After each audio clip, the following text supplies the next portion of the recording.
Some stories stay with you forever. Here's one of them. Don't forget to like and subscribe. A 12-year-old girl, Olivia, looked an aging billionaire directly in the eye and declared, "I speak 9 languages."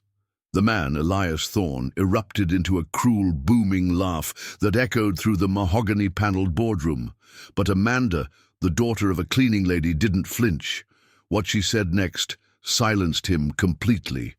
Elias Thorne adjusted his designer watch, a custom-made timepiece worth more than most homes, as he gazed with disdain at the panoramic view from the 27th floor of his corporate tower. At 52, he had built a tech empire that made him one of the wealthiest men in the country, but also one of the most arrogant. His office was an obscene monument to his ego, with walls of imported marble, priceless art, and a 180-degree view that served as a constant reminder that he was, literally, above all, the insignificant mortals crawling like ants on the streets below. But what Elias enjoyed most wasn't his astronomical wealth. It was the cruel power that came with it, the power to humiliate and break anyone he considered inferior.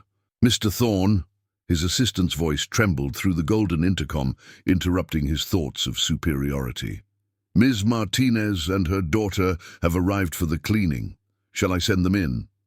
"Let them in," Elias replied, a slow, malicious grin spreading across his tanned face. "I'm in the mood for some entertainment today." For the past week, Elias had been meticulously planning his favorite game of public humiliation. He had received an ancient document as part of a family inheritance, a text written in multiple languages that the city's top translators had declared impossible to decipher completely. It was a mysterious manuscript with characters that blended Chinese, Arabic, and other scripts that even academic experts couldn't fully identify. Elias had turned this into his cruelest personal sport. The glass door opened silently, and Maria Martinez, a woman in her 40s, entered pushing her trusty cleaning cart. Behind her, with hesitant steps and a worn-out but clean school backpack, was her daughter, Olivia. Olivia Martinez was 12 years old and the perfect antithesis to the world of obscene luxury that surrounded her. Her black shoes, though carefully polished, had seen better days. Her public school uniform was mended but spotless, and books from the municipal library peeked out of a backpack that had clearly been passed down through older siblings. Her eyes, large and curious, contrasted dramatically with the submissive, fearful gaze her mother had developed after years of being treated as invisible. "I'm sorry, Mr. Thorne," Maria whispered, her head bowed just as she had learned he expected. "I didn't know you had a meeting. My daughter is with me today because I had no one to leave her with. We can come back later if you prefer." Elias stopped her with a laugh that sounded like a predator's bark. "Stay. This is going to be absolutely hilarious." He stood behind his black marble desk, his eyes gleaming with the cruelty of a man who had found new prey to torture.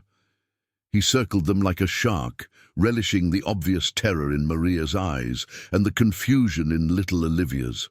"Maria, tell your daughter what her mother does here every day," he ordered with a venomous smile.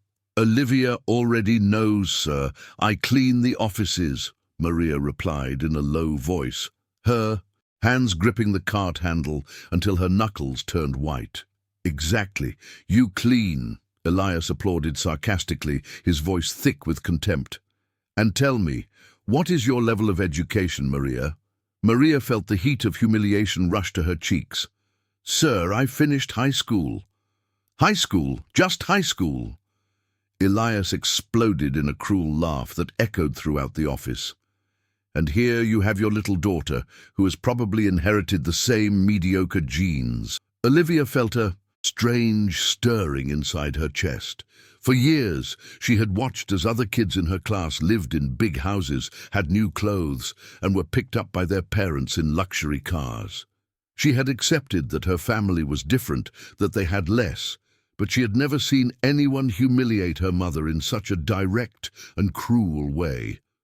In fact, Elias had an idea that seemed absolutely hilarious to him. "Olivia, come here. I want to show you something." Olivia looked at her mother, who nervously nodded, and approached the desk with small but determined steps. Despite her youth, there was something in her eyes that Elias had never seen in Maria's, a spark of defiance that hadn't been completely crushed by poverty and circumstances. "Look at this document." Elias placed the ancient papers before her eyes as if they were a dirty rag. "The 5 smartest translators in the city can't read this. They are university doctors, professors with international degrees, language experts who have studied for decades." Olivia looked at the papers with genuine curiosity. Her eyes moved over the strange characters, over the words in languages that seemed to dance between different writing systems.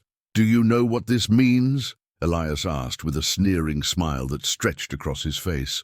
It was a rhetorical question, a cruel joke designed to demonstrate this poor girl's obvious inferiority in front of educated academics. To his surprise, Olivia didn't immediately look away. Instead, she studied the document with an intensity that was unsettling in someone so young. "No, sir," she finally replied in a low voice. "Of course not." Elias roared with laughter, slapping the table with both hands. "A 12-year-old girl from a cleaning family and doctors with 30 years of experience can't either." He turned to Maria, his voice becoming even more venomous. "Do you get the irony, Maria?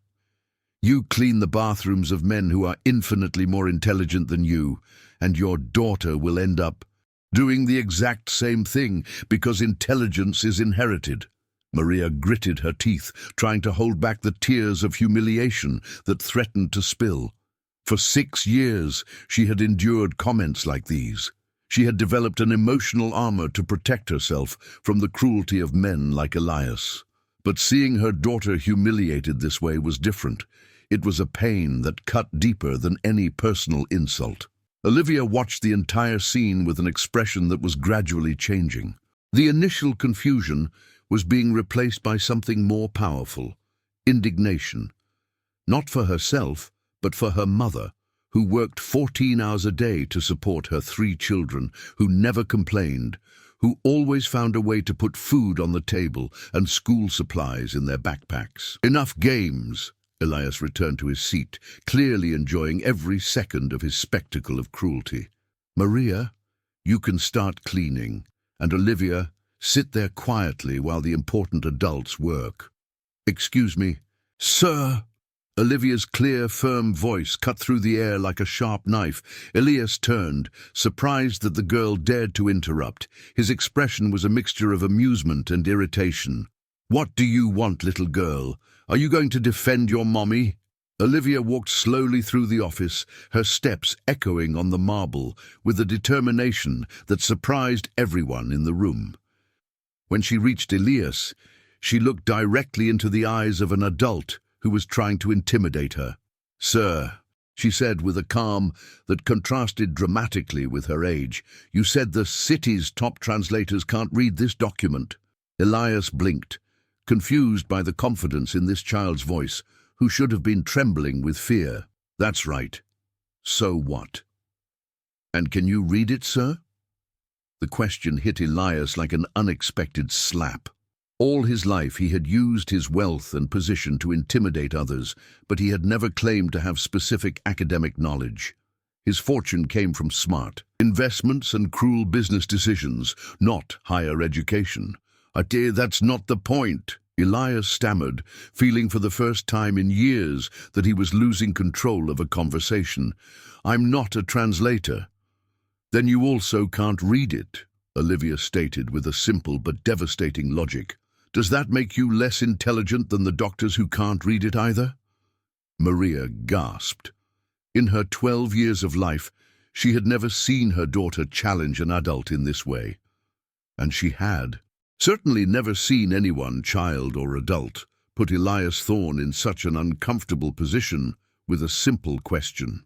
Elias felt his face flush, a mixture of rage and something he hadn't experienced in decades: shame. This 12-year-old girl had just exposed the fundamental hypocrisy in his logic with the brutal clarity of innocence. "That's completely different," he roared, his voice rising in volume to compensate for the weakness of his argument. "I am a successful businessman. I'm worth billions."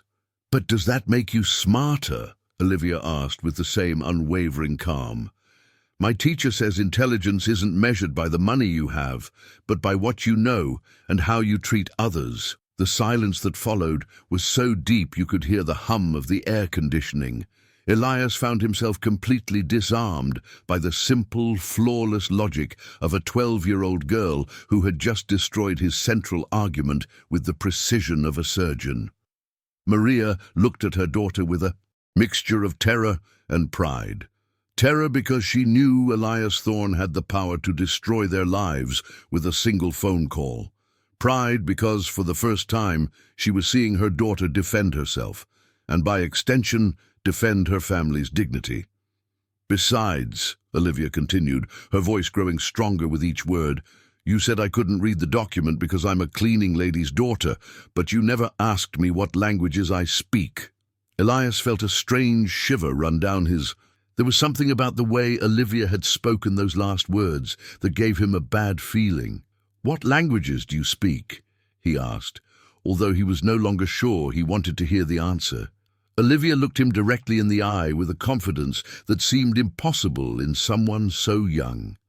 "I speak native Portuguese, advanced English, fluent Spanish, intermediate French, basic Italian, conversational German, basic Mandarin, conversational Arabic, and beginner Russian." The list. It came out of her lips like a powerful sequence, each language pronounced with a precision that made Elias's jaw drop slowly. "That's 9 languages," Olivia added with a small, triumphant smile. "How many do you speak, sir?" The question hung in the air like a bomb about to explode. Maria was paralyzed, not only by the shock of hearing her daughter list languages she didn't even know she knew, but also by the realization that the power dynamic in the room had just completely shifted. Elias opened and closed his mouth several times, like a fish out of water. For 52 years, he had used his wealth as a shield and a sword, intimidating others with his financial success. He had never found himself in a situation where a 12-year-old girl had intellectually outmaneuvered him in public. "This is..." he stammered, all his arrogance evaporating. "Would you like me to try to read your document?" Olivia asked with a courtesy that somehow made the offer even more devastating. "Maybe I can help where the doctors couldn't." And in that moment, Elias Thorne realized he had made the biggest mistake of his life. He had completely underestimated the wrong person, and he was about to discover that some humiliations couldn't be bought away.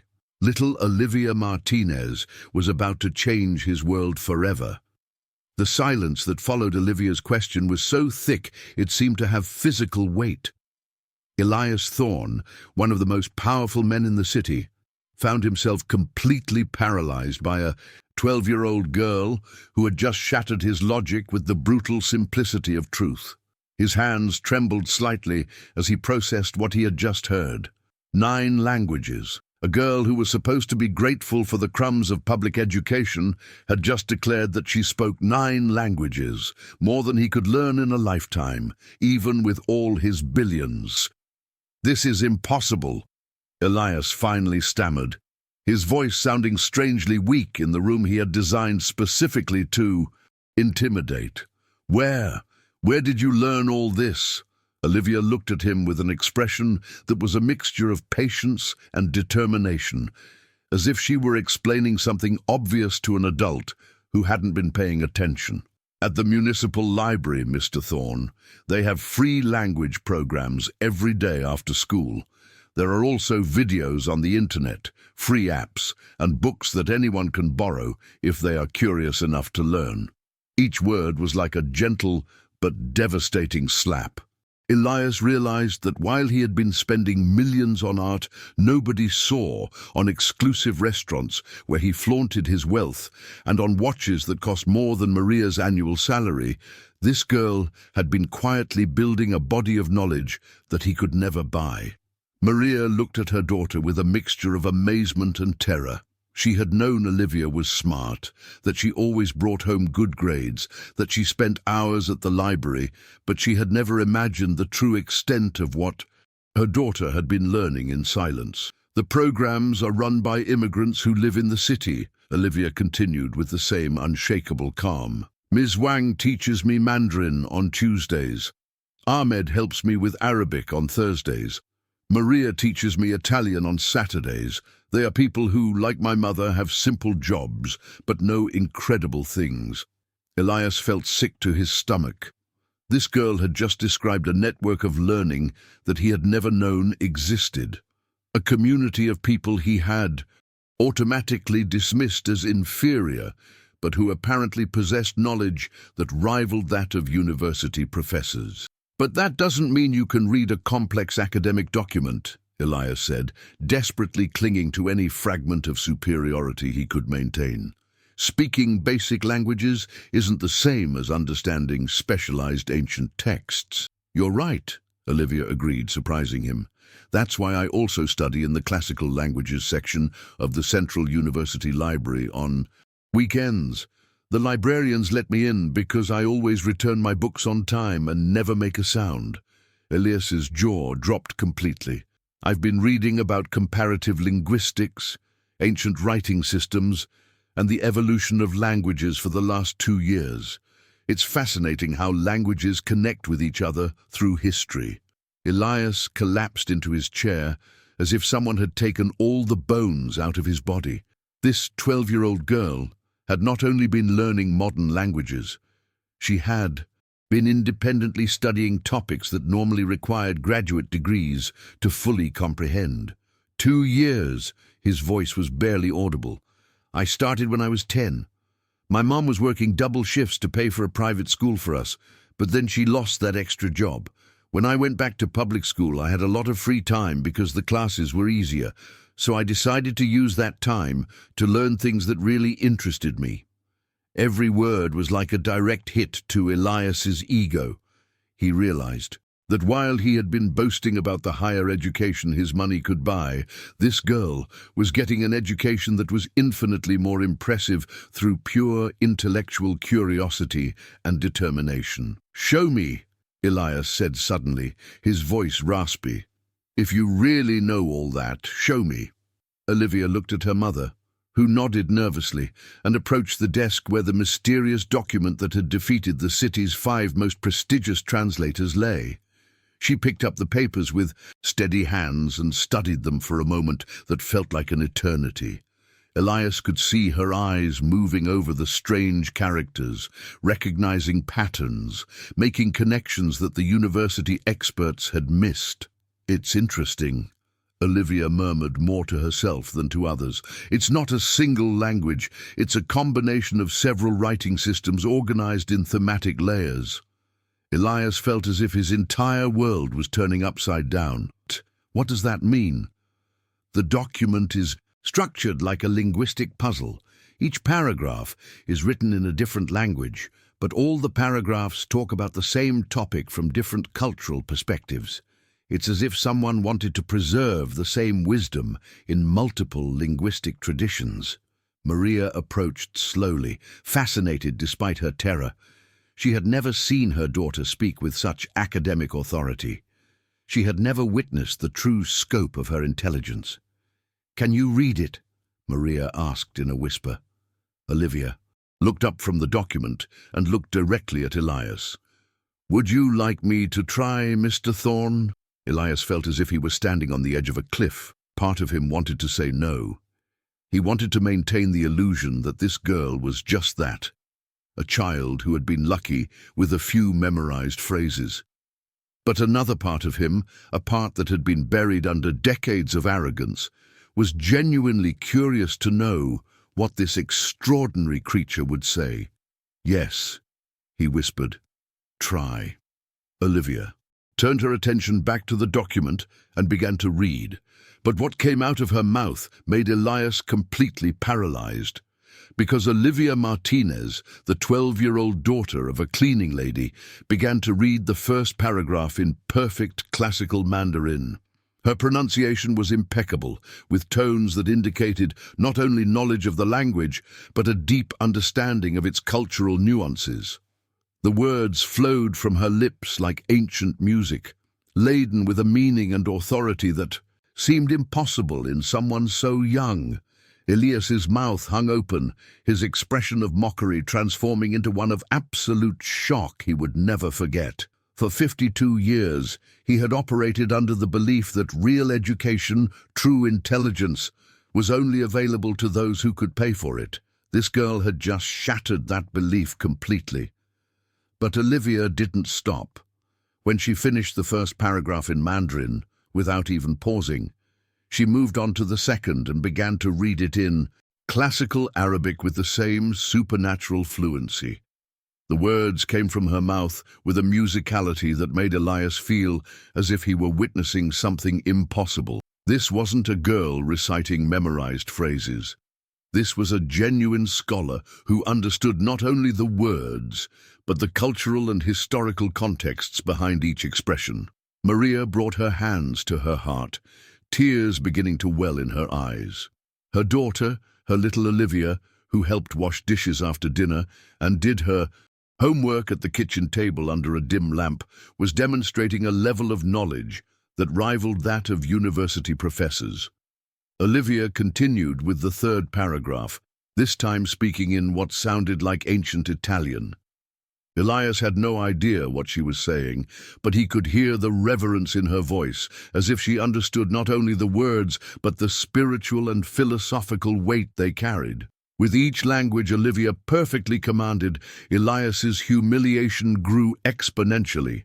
He realized that for decades he'd been boasting about his higher education in front of employees like Maria, when, in reality, Maria's daughter knew more about practically any academic subject than he ever would. His world of certainties was crumbling, word by word, language by language.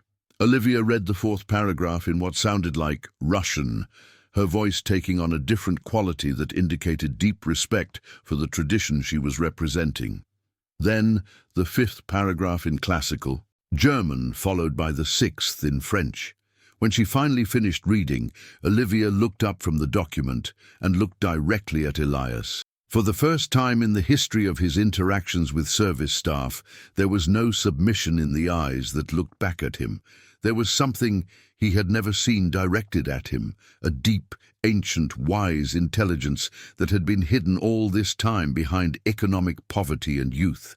"Would you like me to translate the full meaning, Mr. Thorne?" Olivia asked with a calm that contrasted dramatically with the trembling that had invaded everyone else in the room. Elias tried to speak, but only a muffled sound came from his throat. His face had gone from the red of rage to the white of absolute shock. His hands were shaking, and he could feel cold sweat running down his back despite the air conditioning. Maria approached her daughter, tears streaming down her cheeks. "Olivia, how? Where did you learn all this?" Olivia smiled for the first time since the whole situation had begun, but it was a smile that held a wisdom that seemed impossible in someone her age. "Mom," she replied with a voice that suddenly had a dignity Elias had never heard before in his office. "You always told me that education was the one thing no one could ever take away from me, so I decided to get all the education I could find, even if I had to get it from public libraries." Those words were like a dagger straight to Elias's heart. He realized that this girl had achieved more with free resources and personal determination than he had with millions and elite connections. Elias finally found his voice, although it sounded strangled and weak. "What does the document say?" Olivia placed the document on the marble table with reverential care, as if it were a precious treasure. Her movements were suddenly different. She no longer had the hunched posture of a girl trying to be invisible, but the upright posture of someone who knew her own intellectual worth. The document talks about the true nature of wisdom and wealth, Olivia began, her voice clear and firm. It says that true wisdom does not live in golden palaces, but in humble hearts, that real wealth is not counted in coins, but in the ability to see dignity in every soul. Each word was like an arrow aimed directly at Elias's soul. He realized that the document was not just a linguistic puzzle, it was a mirror reflecting exactly what he had become and what he had lost in the process. It says that he who believes himself superior because of his possessions is the poorest of all men, for he has lost the ability to recognize the light in others, Olivia continued, looking directly at Elias as she spoke. And what else? Elias whispered, although a part of him no longer wanted to hear the answer. That true power does not come from the ability to humiliate others, but from the ability to lift them up. And that when a powerful man discovers he has been blind to the wisdom that surrounds him, that is the moment of his true awakening or his eternal condemnation. The room fell into absolute silence as Olivia finished. Elias realized that not only had he been humiliated by a 12-year-old girl, he had been judged by her and found wanting in all the ways that truly mattered. He had come face to face with his own soul, and he didn't like what he saw at all. The silence that followed Olivia's words was so deep that Elias could hear the beating of his own heart, echoing like war drums in his ears. For the first time in his 52 years, he found himself completely speechless, defenseless, without the armor of arrogance he had carefully built for decades. His hands trembled as he gripped the edge of his marble desk, trying to find something solid in a world that had suddenly become liquid and unstable. The girl who had been standing before him was no longer simply the daughter of a cleaning lady. She was a brutal mirror, reflecting everything he had lost, everything he had never been, and everything he could never buy with his billions. Who are you, really? Elias whispered, his voice barely audible in the room he had designed to intimidate, but which now felt like a prison of his own making. Olivia looked at him with an expression that was a mixture of compassion and a wisdom that seemed impossible in someone 12 years old. I'm exactly who you always saw, Mr. Thorne. I'm Olivia Martinez, daughter of Maria Martinez, a student at the José de Alencar Municipal School, and someone who believes that all people deserve to be treated with dignity. Each word was like a drop of acid falling on Elias's soul. He realized that throughout his life he had been confusing external labels with people's real value. He had judged Maria by her cleaning uniform without ever wondering what kind of mother could raise such an extraordinary daughter. He had assumed that economic poverty was equal to intellectual poverty, when evidence to the contrary had been in front of him for years. Maria approached her daughter and placed a protective hand on her shoulder. "Olivia, it's time to go," she murmured softly, clearly worried about the possible consequences of what had just happened. "No," Elias said suddenly, his voice rough with emotion. "Please, don't go." Mother and daughter looked at him in surprise. For 6 years, Elias had never asked Maria for anything politely. He had never shown the slightest consideration for her schedule, her needs, or her basic humanity. "I need to understand," Elias continued, grappling with words he had never uttered before. "How is it possible? How can a 12-year-old girl know more than I do about everything?"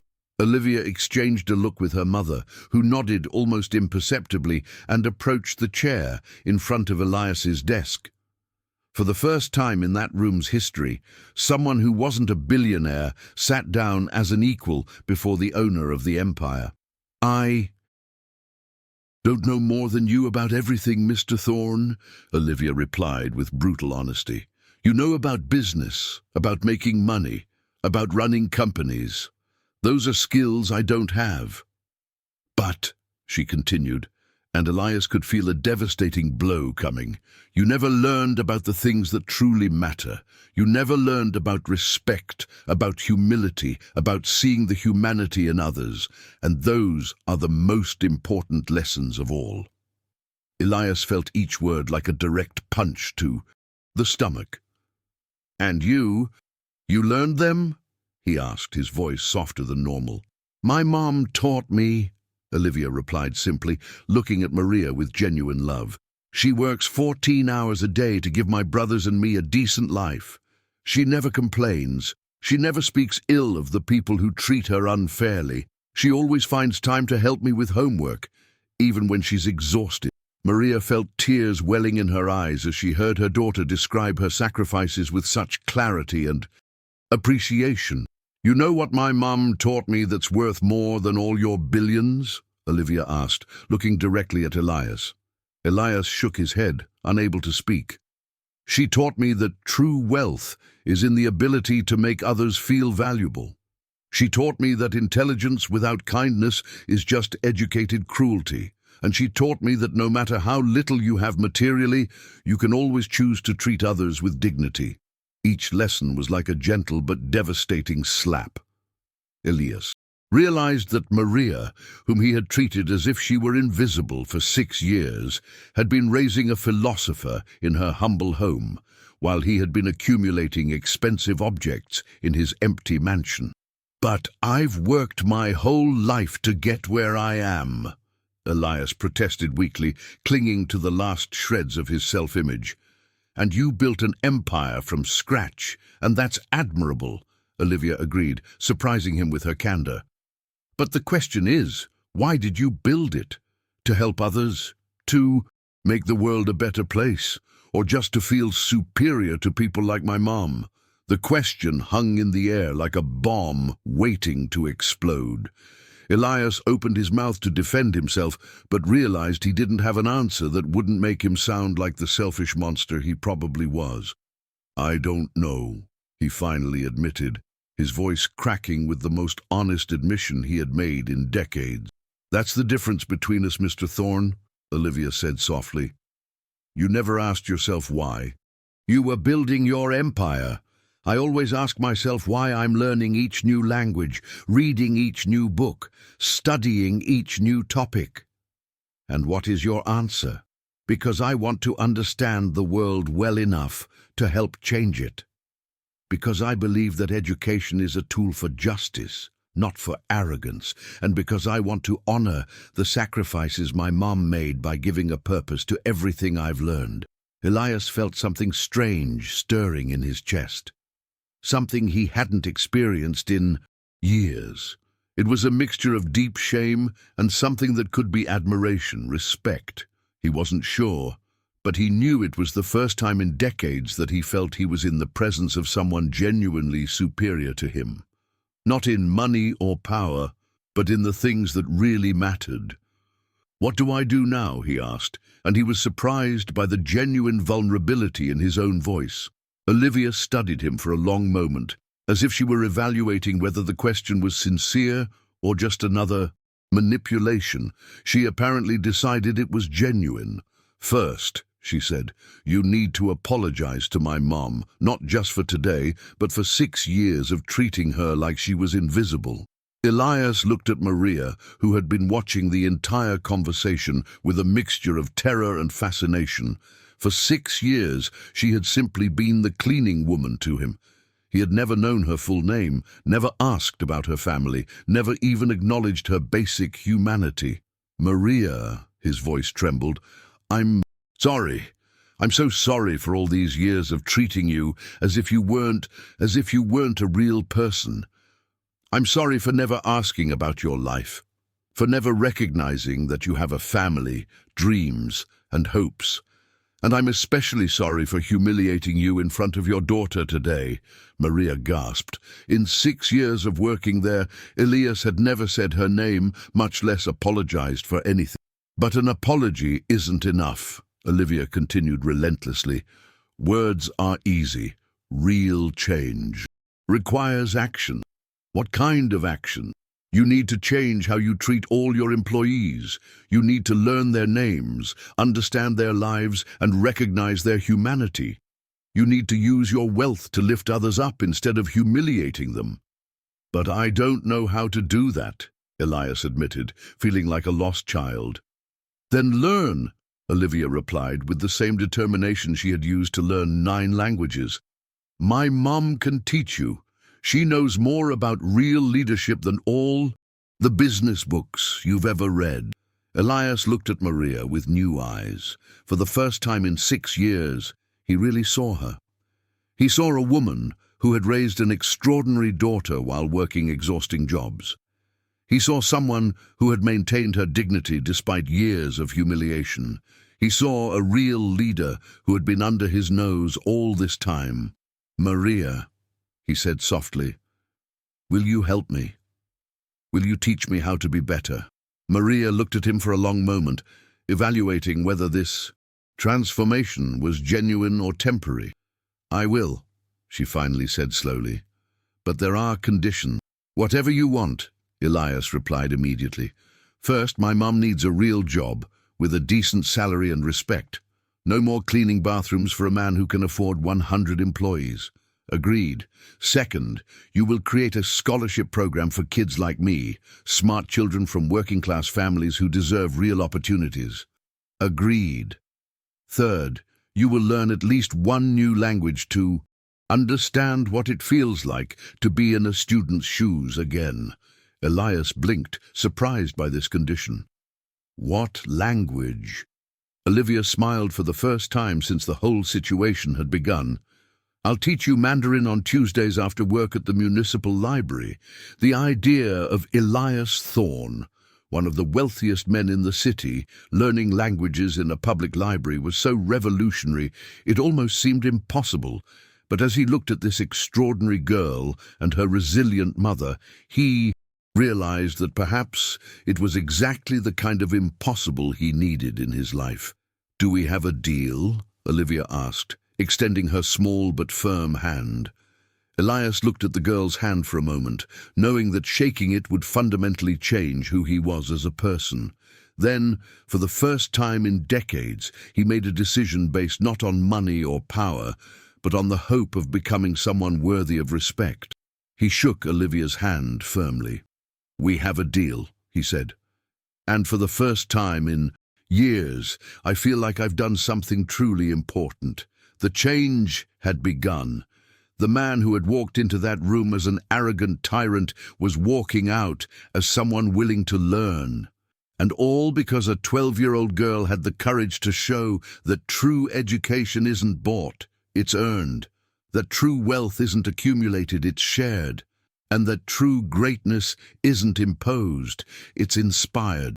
3 days after the meeting that had changed everything, Elias Thorne found himself doing something he had never imagined in his entire life, waiting nervously in the lobby of the Machado de Assis Municipal Public Library, a building he had driven past for decades without even noticing.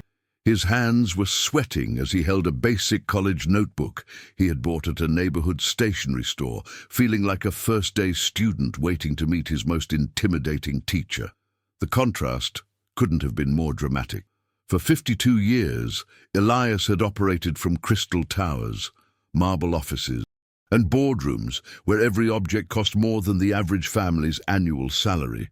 Now he was standing in a public space, surrounded by children doing homework, seniors reading newspapers, and mothers carrying babies while looking for books.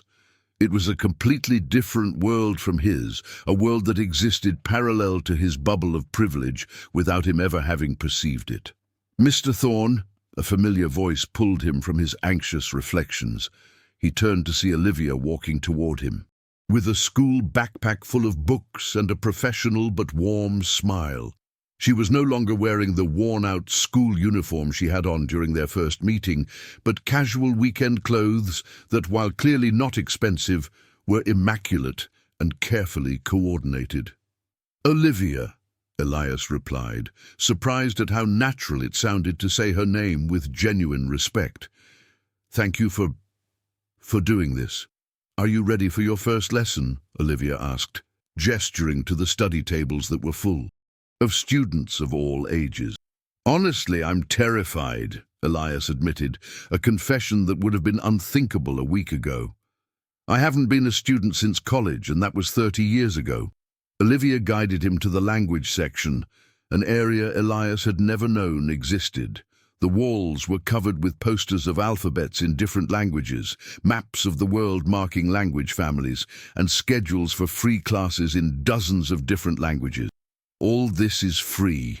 Elias asked, with genuine disbelief.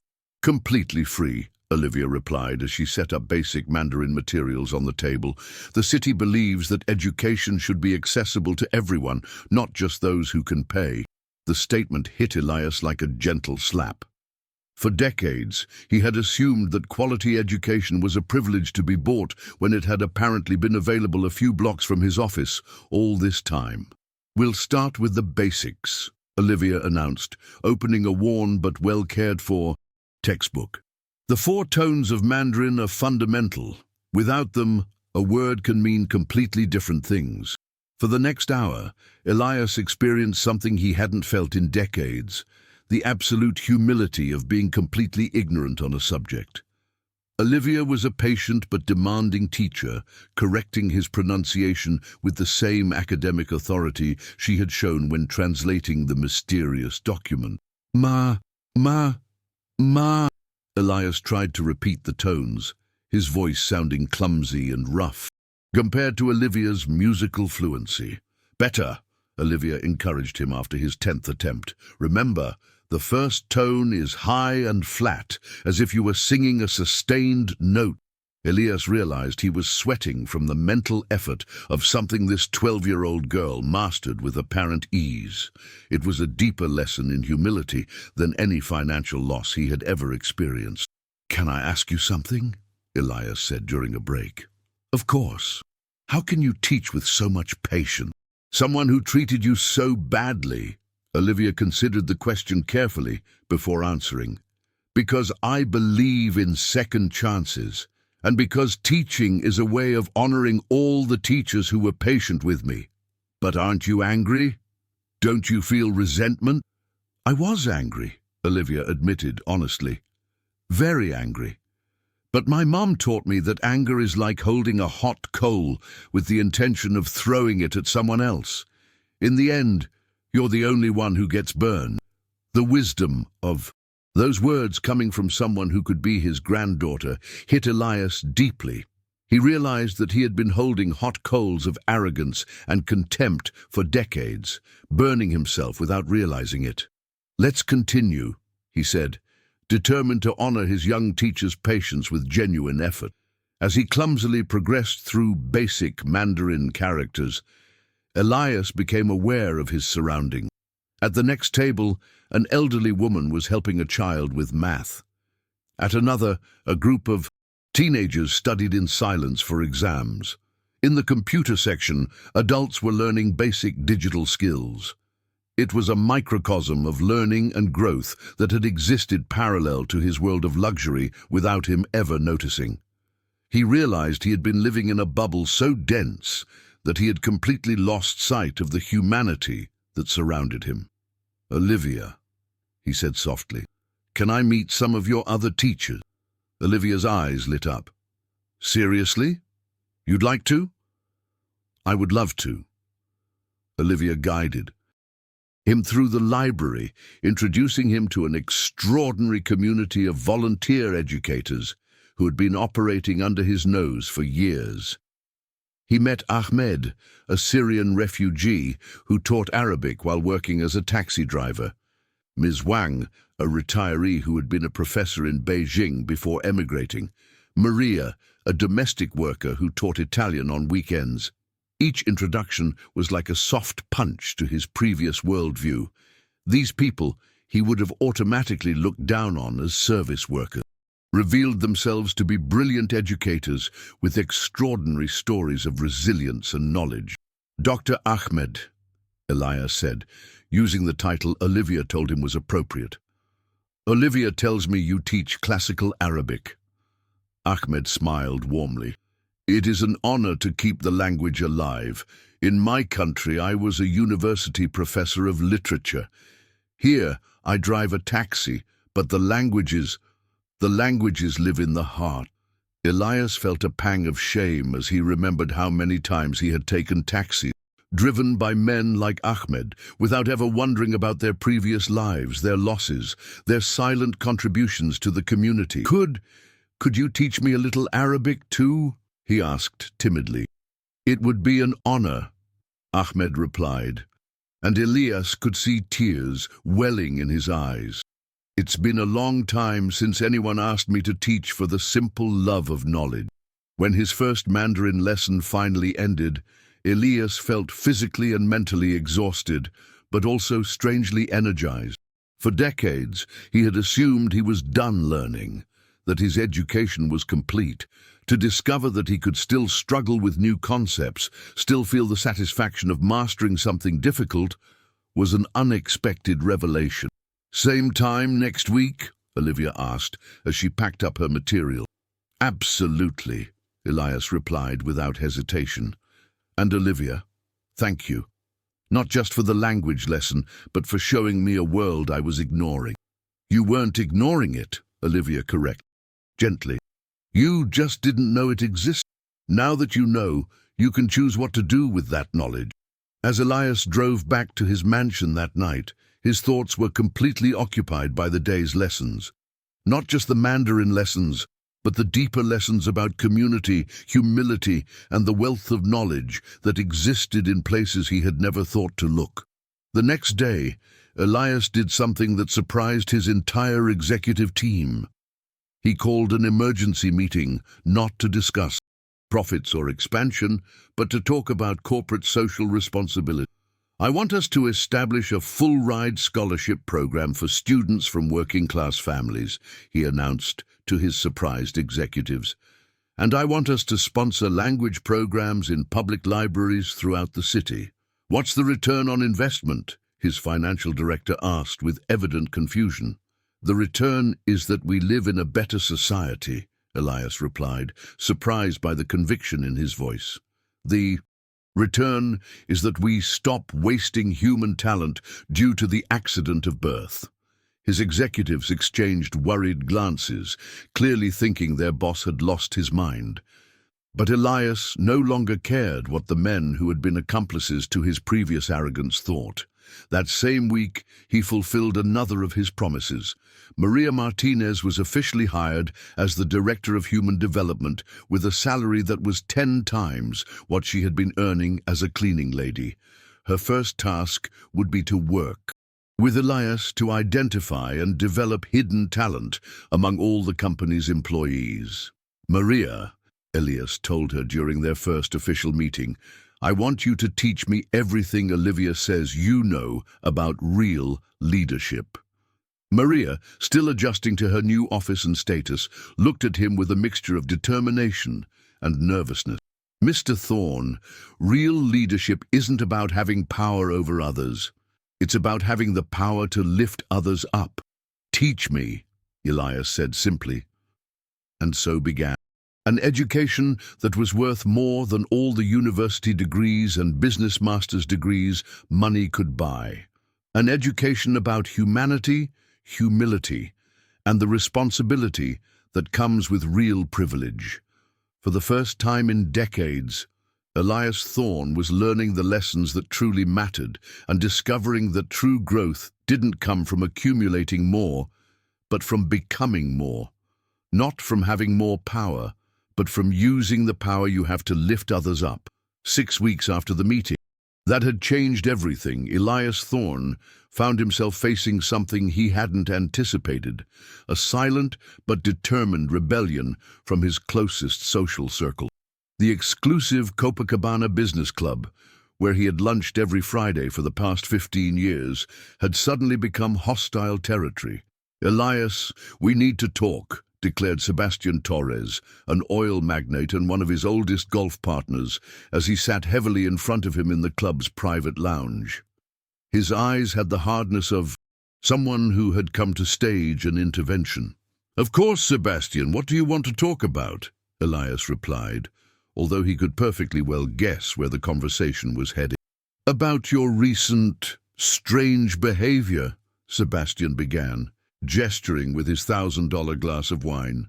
"The whole city is talking. They say you're learning languages at public libraries, that you promoted a cleaning lady to an executive position, and that you're spending millions on scholarships in poor kids." "All of that is true," Elias confirmed calmly, continuing with his lunch as if they were discussing the weather. "Have you gone mad?" interrupted James Collins, heir to a pharmaceutical empire, his voice filled with disbelief. "A cleaning lady as an executive, you learning at public libraries with common people." Elias felt a familiar pang of irritation, but this time it wasn't directed at those who challenged him, but at his own past attitudes reflected in his old friends. "Maria Martinez is more intelligent and has better leadership skills than most of the executives I've ever met," Elias replied calmly. "And yes, I am learning Mandarin and Arabic with extraordinary teachers who happen to work as taxi drivers and domestic workers." "Extraordinary teachers who work as taxi drivers?" Sebastian laughed cruelly. "Elias, you're completely losing touch with reality. These people aren't real teachers. They're failures who couldn't keep jobs in their own country." The statement hit Elias like a slap.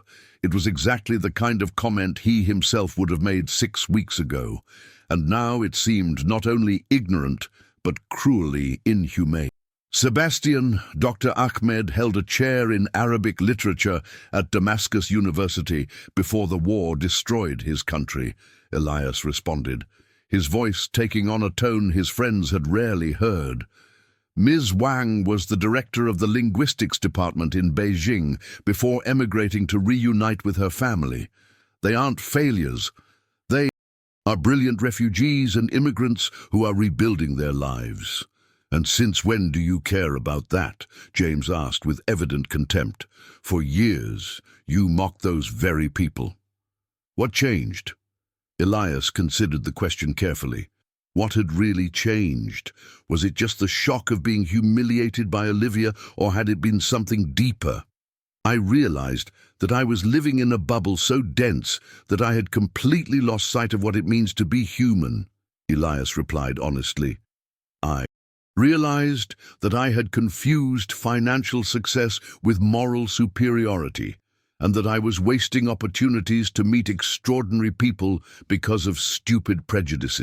"This is ridiculous," interrupted Daniel Vasconcelos, a telecommunications magnate who had arrived late to the conversation but had heard enough to catch up.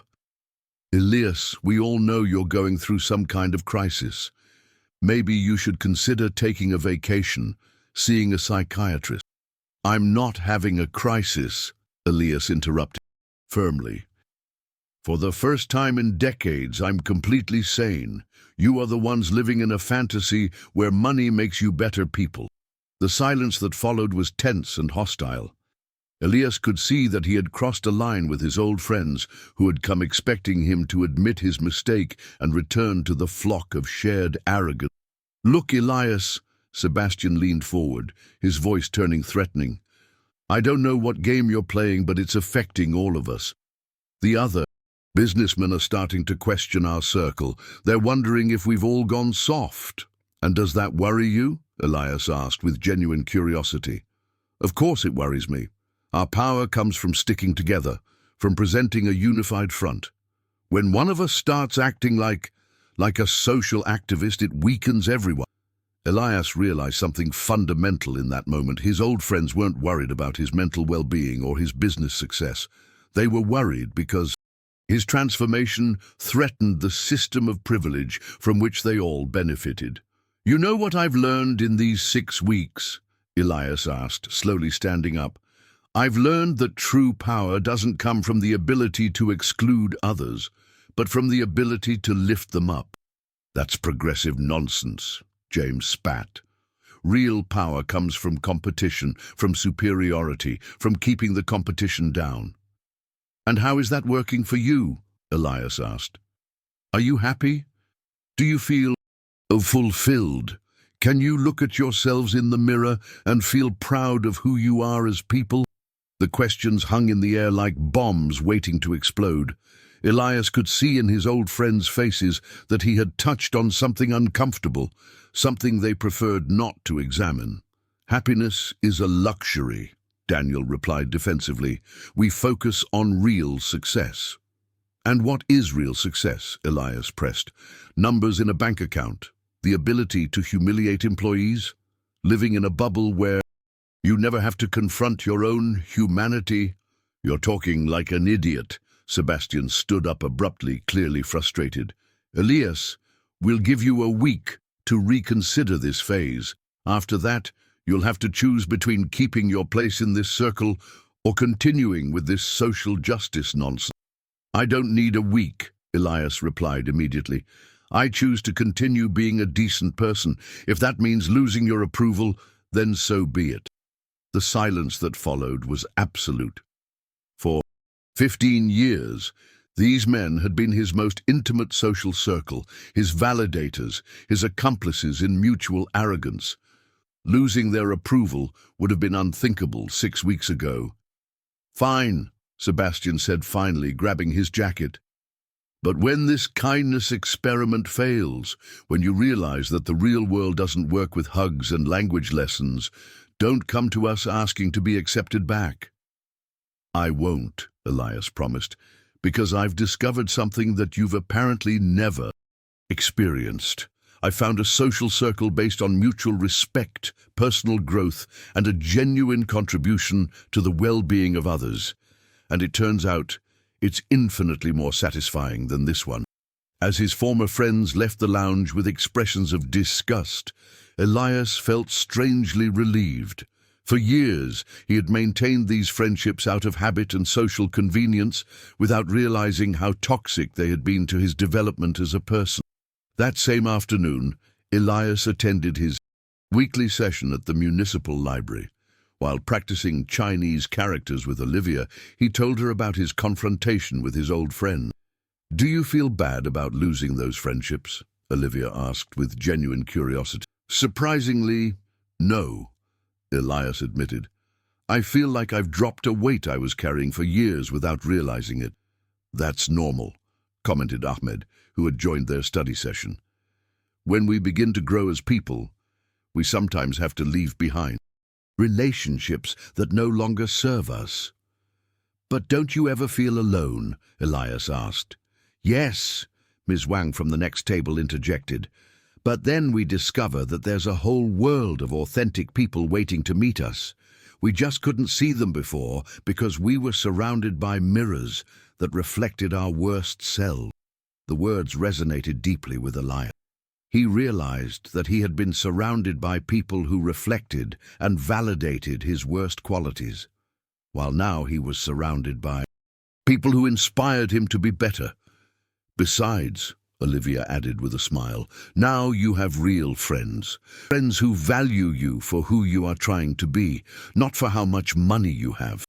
Elias looked around the study table. Olivia with her impossible wisdom, Ahmed with his unwavering dignity, Ms. Wang with her infinite patience. And he realized she was right. He had gained something much more valuable than what he had lost. "You're right," he said finally. "And you know what the best part of all this is?" "What?" they asked in unison. "For the first time in decades, when I look at myself in the mirror, I like the person who looks back."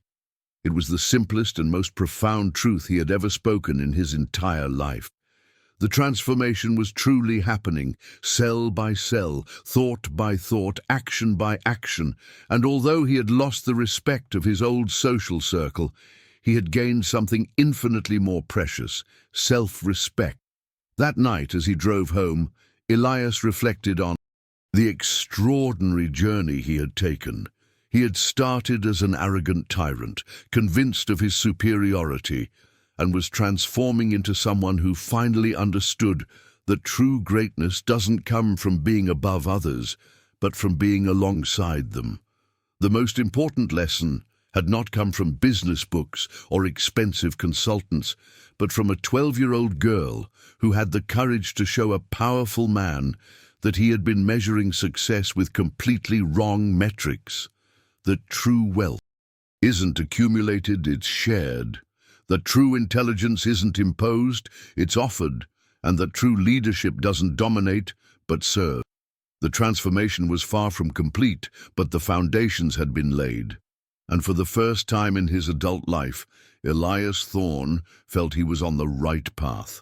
1 year after the meeting that had changed everything, Elias Thorne found himself standing in the same place where his transformation had begun, the room on the 27th floor of his corporate tower. But it was no longer the same room, just as he was no longer the same man. The black marble walls had been replaced by wide windows that filled the space with natural light. The expensive works of art had given way to photographs of the beneficiaries of his educational programs. And where there was once an intimidating marble desk, there was now a round wooden table where he met weekly with Maria, Olivia, and other community leaders to plan new initiatives. This morning was special. He had called a press conference to announce something that would have been unthinkable a year ago. The creation of the Olivia Martinez Foundation for Human Dignity, endowed with $500 million, almost half of his personal fortune, intended to expand educational programs throughout the country. Mr. Thorne, Maria's professional voice pulled him from his reflections as she reviewed the final foundation document. The journalists have arrived. The representatives from the 20 universities who have committed to participating in the national program are also here. Maria Martinez had transformed as much as Elias during these months. She no longer wore the navy blue cleaning uniform, but elegant professional suits that reflected her new position as the foundation's executive director. But more than her external appearance, what had changed was her posture. She no longer walked with her head down, expecting to be invisible, but with the confidence of someone who knows her ideas are valued and respected. And Olivia, Elias asked, although he knew she would never miss such an important event. She's in the auditorium rehearsing her presentation. She's been working on it for weeks, Maria smiled. I think she's going to surprise everyone. As they walked to the auditorium, Elias reflected on the extraordinary year that had passed. The changes had not only been in his personal life, but in the entire structure of his company and its impact on the community. Thorne Technologies had been recognized as the most innovative company in corporate social responsibility in the country. Employee turnover had dropped to almost zero. Productivity had increased by 45%, and most importantly, it had become the most desired employer in the country, not for its high salaries, but for the culture of respect and personal growth it had cultivated. Mr. Thorne, a familiar voice stopped him in the hallway. It was Maria Helena Rodriguez, the first scholarship recipient to graduate from the program, who now worked as an engineer at his company while finishing a master's degree in public administration. Maria Helena, what a joy to see you here. Elias greeted her with genuine affection. How are your studies going? Incredibly well, thanks to you, she replied. But I wanted to tell you something before the conference. Maria Helena paused, clearly emotional. Yesterday I received a letter from my younger sister. She's in her first year of high school, and she wrote to tell me that she wants to be like you when she grows up. Elias felt a lump in his throat. Like me? Yes. She says she wants to be someone who uses her success to help others succeed. She also says you taught her that the truly rich people are the ones who enrich others. The profound simplicity of those words, filtered through the perspective of a teenager, hit Elias more than any corporate recognition he had ever received. He realized that the true indicator of his transformation was not the newspaper articles or the awards, but the kind of example he was setting for the next generation. When they entered the auditorium, Elias was breathless from what he saw. It wasn't just the presence of national and international journalists or the university representatives from all over the country. It was the quality of the audience. Hundreds of students from educational programs, working-class parents, volunteer teachers from the libraries, employees from his company, refugees and immigrants who had found new opportunities, and community leaders who had emerged from the movement that had begun with a simple lesson in humility. Dr. Ahmed, Elias greeted the Syrian refugee, who now directed language programs in 18 libraries across the city. How does it feel to see all this? It feels like I'm witnessing the birth of something that will change the world, Ahmed replied with tears in his eyes. A year ago, I was a taxi driver with broken dreams. Today, I'm the coordinator of a program that has taught languages to more than 2,000 people. This is what a real second chance means, and you gave second chances to thousands of people, Ms. Wang interjected, who had developed a Mandarin curriculum that was now used in universities in 4 states, including her own. Elias realized the profound truth in those words. His transformation had been essentially a second chance to be the person he had always had the potential to be, but who had been buried under decades of arrogance and emotional disconnection. Finally, it was time for the official conference. Elias walked to the podium, but before he began, he did something that surprised everyone. He invited Olivia to join him on stage. Olivia Martinez, now 13, had grown not only physically but in presence and moral authority. She wore an elegant, inexpensive navy blue dress, chosen with the same care that characterized everything she did. Her eyes had the same penetrating intelligence that had disconcerted Elias a year earlier, but now they also held the confidence of someone who had seen her ideas turn into tangible reality. "Ladies and gentlemen," Elias began, his voice clear but loaded with genuine emotion. "Exactly 1 year ago, I was in this very room, convinced that I was one of the most successful men in the country. I had billions of dollars, the fear-based respect of my employees, and the envious admiration of my colleagues. I was also, unknowingly, one of the poorest and most miserable men in the auditorium was in absolute silence, every word resonating with the authority of lived experience. Then this extraordinary young woman walked into my office and gave me the most important lesson of my life. Olivia Martinez taught me that I had been confusing financial success with human superiority, that I had been wasting opportunities to meet extraordinary people because of stupid prejudices, and that I had been using my privilege to divide instead of connect, to humiliate instead of elevate. Elias looked at Olivia, who smiled at him encouragingly. But Olivia didn't just humiliate me, although I certainly deserved it. She offered me something much more valuable. She offered me the opportunity for redemption. She taught me that it's never too late to change, that it's never too late to be better, and that real transformation requires not only recognizing your mistakes, but taking concrete actions to amend them. For the past year, I have had the privilege of learning from an extraordinary community of educators, students, working families, refugees, and immigrants who have shown me what it truly means to contribute to society. I learned that education is the great equalizer, that talent is distributed uniformly, but opportunities are not, and that when we invest in human potential, the returns far exceed any financial investment. Elias paused, allowing the words to resonate in the packed auditorium. Today, I announce the creation of the Olivia Martinez Foundation for Human Dignity, endowed with $500 million, intended to expand inclusive educational programs throughout the. But more important than the money is the philosophy behind this foundation. The belief that every person, no matter where they were born or how much money their parents have, deserves the opportunity to fully develop their potential. The ovation that followed was immediate and sustained, but Elias raised his hand to continue. However, I don't want this conference to be about me or my money. I want it to be about the people who truly made this transformation possible. I want you to listen to Olivia Martinez, who at 13 understands more about leadership, human dignity, and social justice than most of the adults I know.